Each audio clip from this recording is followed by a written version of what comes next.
Well, award season time for the world of entertainment.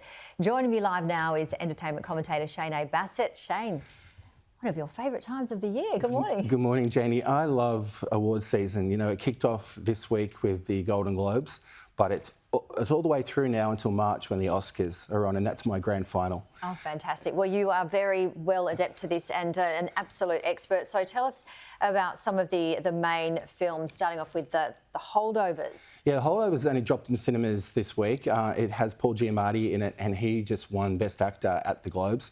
Very interesting movie. I enjoyed it a lot better than I expected.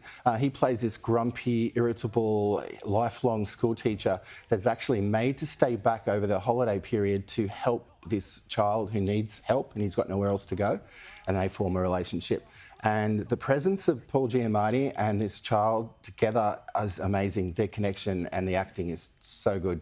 I can see why he won the award.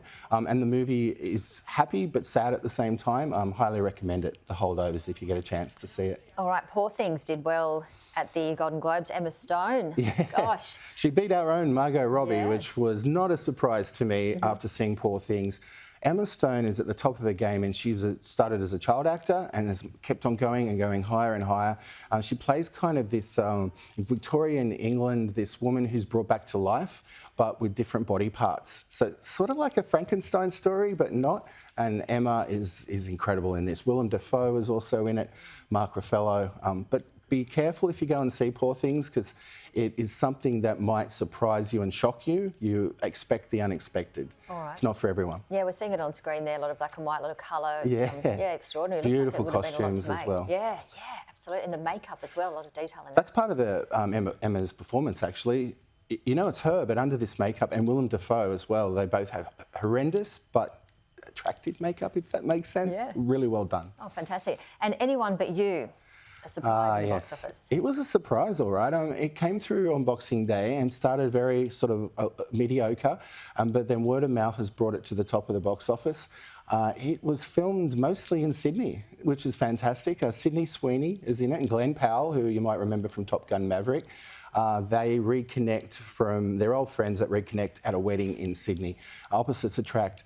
Nothing new here with the rom-com genre, but they're likeable, the chemistry is great, and it has some really good one-liners, and Brian Brown pops up in it too. Legendary Aussie.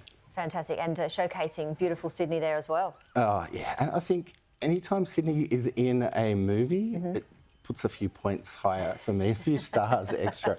They look beautiful, the cinematography is great, and it doesn't matter about the story when you've got a backdrop like that. Yeah, looks like a bit of fun, hey? And, all right, so how did you find with the strikes on in Hollywood and, you know, with the effect of the industry? Well, we're just seeing to see movies start to roll through now, because Boxing Day and New Year is generally a huge time, but we've had a very slow sort of release passage at the moment. I'm looking forward to Easter and then beyond that, because that's when they all start going through. And I think the Golden Globes brought them all together for the first time since the SAG strike and the writers' strike reconnected and came back online. Hollywood was just a ghost town for such a long time. Everyone dropped tools.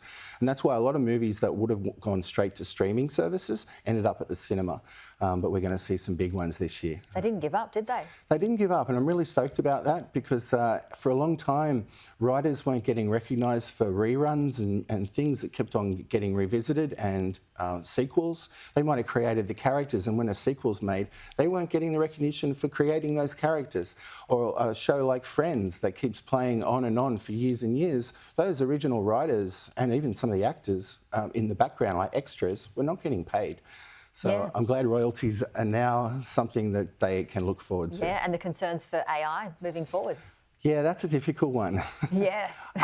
I mean, they've kind of been doing it with CGI for quite some time with background characters in, say, a war movie, but when they have to recreate epic scenes like that.